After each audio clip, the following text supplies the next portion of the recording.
ሰላም የተወደዳችሁ የኦሊ ስፖርት ቤተሰቦቻችን እግር ኳስን የተመለከቱ መረጃዎችን ልናደርሳችሁ ተገኝተናል። መረጃዎቹ ሁልጊዜ እንዲደርሷችሁ ቻናሉን ሰብስክራይብ በማድረግ መከታተል ትችላላችሁ። በዛሬው ዝግጅታችን የምንዳስሰው በእንግሊዝ ፕሪምየር ሊግ የቁልቁለት ጉዞውን የቀጠለውን ሊቨርፑልን በተመለከተ ይሆናል። የአምናው የእንግሊዝ ፕሪምየር ሊግ ሻምፒዮን የነበረው ሊቨርፑል እጅግ በጣም ከባድ በሆነ ችግር ውስጥ ገብቷል። ብዙ ሰዎች መጀመሪያ ላይ ቀላል ጉዳይ ነው ብለው የገመቱት ነገር አሁን ወደ ትልቅ ቀውስ ተቀይሯል። የቡድኑ ዋና አሰልጣኝ የሆኑት አርነ ስሎት አጣብቂኝ ውስጥ የገቡ ሲሆን የቡድኑ ሁኔታ ከሳምንት ወደ ሳምንት እየተባባሰ ነው። ትላንት ቅዳሜ ሊቨርፑል በሜዳው በኖቲንግሃም ፎረስት 3-0 በሆነ ውጤት ተሸንፏል። ይህ ሽንፈት በተለይ የክለቡ ተጫዋቾች ሁልጊዜ በጥሩ ሁኔታ በሚጫወቱበት አንፊልድ ሜዳ መከሰቱ አሳፋሪና አስደንጋጭ ስሜትን ፈጥሯል። የክለቡ ሊቀመንበር የሆኑት ቶም ቨርነር በስቴዲየም ውስጥ ተገኝተው ይህንን አሳፋሪ ጨዋታ በገዛ ዓይናቸው ተመልክተዋል። ከጨዋታው በኋላ አሰልጣኝ ስሎት ሁኔታው አስከፊ መሆኑን አምነው በሜዳችን 3-0 መሸነፍ ከየትኛውም ቡድን ጋር ብንጫወትም በጣም መጥፎ ውጤት ነው በማለት ተናግረዋል። ስሎት ከአሰልጣኝነት ስራቸው በአፋጣኝ ይሰናበታሉ ተብሎ ባይታሰብም ጫናው ግን እየጨመረ መጥቷል። አሰልጣኝ ስሎት ባለፈው የውድድር ዘመን ሊቨርፑልን የፕሪምየር ሊግ አሸናፊ በማድረግ ባስመዘገቡት ስኬት ምክንያት ብቻ ለጊዜው ላይሰናበቱ ይችላሉ። ይሁን እንጂ እግር ኳስ ጨካኝ ነው። አንድ ቡድን በተደጋጋሚ መሸነፍ ሲጀምር በአሰልጣኙ ላይ የሚፈጠረው ጫና በፍጥነት ይጨምራል። ሊቨርፑል ባለፉት 7 የሊግ ጨዋታዎች 6ቱን ተሸንፏል። ይህ ቁጥር ቀደም ባሉት 58 ጨዋታዎች ተሸንፎ ከነበረበት ቁጥር ጋር እኩል ነው። ይህም በጣም ከፍተኛና አሳሳቢ የሆነ ለውጥ ማሳየቱን ይጠቁማል። የሊቨርፑል ድክመት በሜዳው ሲጫወት ጭምር እየታየ ነው። ከመጨረሻዎቹ 3 የሜዳቸው ጨዋታዎች 2ቱን ተሸንፏል። ይህ ቀደም ሲል ፈጽሞ የማይታሰብ ነገር ነበር።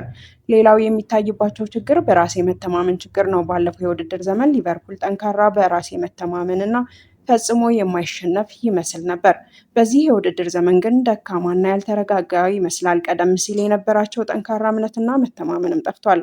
ሌላው የክለቡ ችግር በክረምቱ ለተጫዋቾች ዝውውር ያወጣው ከፍተኛ ወጪ ነው። ሊቨርፑል የዋንጫ አሸናፊ ከሆነ በኋላ አዲስ ተጫዋቾችን ለመግዛት 450 ሚሊዮን ፓውንድ አውጥቷል። በተለምዶ እንዲህ ያለው ትልቅ ወጪ ቡድኑን የበለጠ ማጠናከር ነበረበት። ነገር ግን አሁን ላይ ሊቨርፑል የባሰ እንጂ እየተሻለ አይመስልም። ብዙ ደጋፊዎችና ተንታኞች ይህ የተደረገው የዝውውር ወጪ ቡድኑን እንዳልረዳው ያምናሉ። የቀድሞ የእንግሊዝ ተከላካይ ማርቲን ኪዮን ምንም እንኳን ይህን ያህል ገንዘብ ቢወጣም ሊቨርፑል ወደኋላ እየተመለሰ ነው ሲል አስተያየታቸውን ሰጥተዋል። ስሎት ለአሸናፊነቱ ኃላፊነት ወስደዋል፣ ነገር ግን መፍትሄ የላቸውም። አሰልጣኝ ስሎት ለቢቢሲ በሰጡት ቃለ ምልልስ ለተፈጠሩት ችግሮች ኃላፊነት እንደሚወስዱ ገልጸዋል። በመጀመሪያዎቹ 30 ደቂቃዎች ቡድኑ ጥሩ እንደነበር፣ ነገር ግን ፎረስት የመጀመሪያውን ግብ ካስቆጠረ በኋላ ሊቨርፑል ማገገም እንዳልቻለ ተናግረዋል።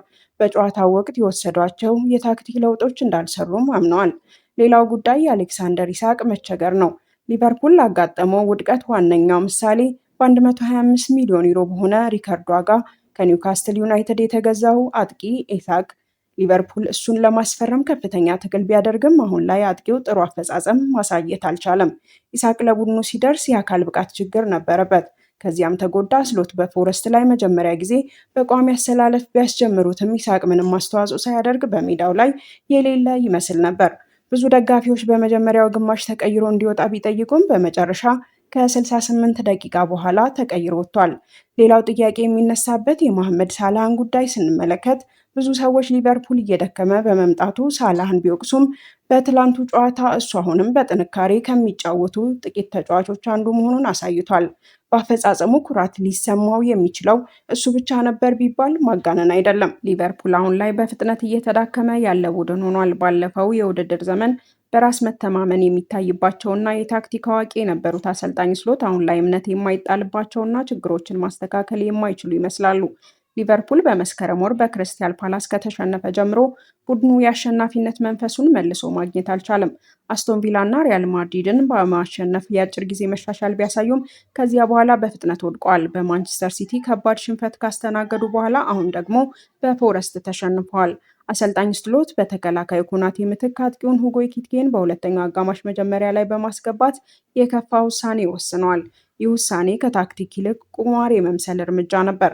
ሌላኛው በ116 ሚሊዮን ዩሮ ከባየር ሊቨርኩሰን የተገዛው ተጫዋች ፍሎሪያን ቨርትዝ በጉዳት ምክንያት በዚህ ጨዋታ ባይኖርም በሚጫወትበት ጊዜም ቢሆን በፕሪሚየር ሊጉ ግብ ወይም ለግብ የሚሆኑ ኳሶችን አላቀበለም። ታሪካዊ መረጃዎችን ስንመለከት ሊቨርፑል ያለበት ሁኔታ ምን ያህል ከባድ እንደሆነ ያሳያል። ሊቨርፑል በታሪኩ ከመጀመሪያዎቹ 12 የፕሪምየር ሊግ ጨዋታዎች ስድስቱን ሲያሸንፍ ለሁለተኛ ጊዜ ብቻ ነው። የፕሪምየር ሊግ ዋንጫዎችን ካሸነፈ በኋላ በውድድር ዘመኑ መጀመሪያ ላይ ይህን ያክል ብዙ ጨዋታ የተሸነፉ ጥቂት ሻምፒዮኖች መካከል አንዱ ነው። እንደ አውሮፓውያን አቆጣጠር ከ1965 ጀምሮ ሊቨርፑል በተከታታይ ሁለት የሊግ ጨዋታዎችን በሶስት ወይም ከዚያ በላይ በሆነ ግብ ልዩነት ሲያሸንፍ ለመጀመሪያ ጊዜ ነው። ሌላው የሊቨርፑል ችግር በሁሉም ቦታ የሚታይ የመከላከል ችግር ነው። በዚህ ጨዋታ የሊቨርፑል ድክመት ግልጽ ነው። የመጀመሪያውን ጎል ከተራ የማዕዘን ምት የተቆጠረ ሲሆን በዚህ የውድድር ዘመን ከቆሙ ኳሶች 9 ግቦችን አስተናግደዋል። ይህም ባለፈው ሙሉ የውድድር ዘመን ከተመሳሳይ ሁኔታዎች ከተቆጠረባቸው ጠቅላላ ግብ ቁጥር ጋር እኩል ነው። ሁለተኛው አጋማሽ በድጋሚ ለማሸነፍ ተስፋ አድርገው ቢጀምሩም ያ ተስፋ የዘለቀው ለ39 ሰከንዶች ብቻ ነበር። ወዲያውኑም ሁለት ግብ አስተናግደዋል። የፎረስቶች የመከላከል ሂደት ቀላልና ጥሩ አደረጃጀት የታየባቸው ነበሩ። የሊቨርፑል የመከላከል ሂደት ግን ደካማና የኃይል እጥረት የሚታይበት ነበር። ሊቨርፑል ሌላው የተቸገረበት ጉዳይ የስነ ልቦና ጥንካሬና የታጋይነት መንፈስ ማጣት ነው። በቀድሞ አሰልጣኝ ጀርገን ክሎፕ ስር ሊቨርፑል በጥንካሬው በስሜቱና ፈጽሞ ተስፋ ባለመቁረጥ አመለካከት ይታወቅ ነበር። ባለፈው የውድድር ዘመን በስሎት ስርም ይህ ታይቷል። ነገር ግን በዚህ የውድድር ዘመን እነዚህ ሁሉ መልካም ባህሪያት ጠፍተዋል። አንዳንድ ጊዜ በመጨረሻ ደቂቃ የተቆጠሩ ግቦች ችግሮችን ቢሸፍኑም ችግሮቹ ከነሐሴ ወር ጀምሮ የበለጠ የሚታዩ ነበሩ። ፎረስት ሶስተኛውን ግብ ሲያስቆጥር ብዙ የሊቨርፑል ደጋፊዎች ስቴዲየሙን ቀድመው ለቀው ወጥተዋል። ቡድኑን ባይዘልፉም ዝምታቸውና ብስጭታቸው የጠፋውን እምነት የሚያሳይ ጠንካራ ምልክት ነው። ሊቨርፑል አሁን የአምና ሻምፒዮንነቱን ለማስጠበቅ ተስፋ ሊያደርግ አይችልም። በፕሪምየር ሊግ ታሪክ በዚህ የውድድር ምዕራፍ 18 ነጥብ ወይም ከዚያ በታች ይዞ የነበረ ቡድን ዋንጫውን አንስቶ አያውቅም። ሊቨርፑል በአሁኑ ሰዓት በደረጃ ሰንጠረዡ 11ኛ ላይ ሲሆን መሪው አርሰናል ዛሬ እስከሚጫወትበት ድረስ በ8 ነጥቦች ወደኋላ አርቋል። ስለዚህ ሊቨርፑል አሁን ለዋንጫ ከመታገል ይልቅ ትኩረቱን ሊያሳካው ወደሚችልበት ሌላ ግብ ማዞር አለበት። ይህም ለሻምፒዮንስ ሊግ በሚሳተፈው ደረጃ እስከ 4ኛ ሆኖ ማጠናቀቅ ነው። በአሁኑ ሁኔታቸው ግን ይህንንም ግብ ማሳካት እንኳን አስቸጋሪ ይሆናል። በመጨረሻ ስሎት ነገሮችን በአስቸኳይ ማስተካከል አለበት። አሰልጣኝ ስሎት ነገሮችን በፍጥነት ካላስተካከሉ በእሳቸው ላይ ያለው ጫና እጅግ በጣም ይጨምራል። ሊቨርፑል እያጋጠመው ያለው መጥፎ ጊዜ ብቻ አይደለም፣ ደጋፊዎቹንና የእግር ኳስ ማህበረሰቡን ሁሉ ያናወጠ ትልቅ ቀውስ እያጋጠመው ነው። ለሰዓቱ ያዝናቸው መረጃዎች እነዚህን ይመስሉ ነበር። ስትከታተሉን ስለቆያችሁ እናመሰግናለን። ድጋሚ ያገናኘን ኖስፔሞስ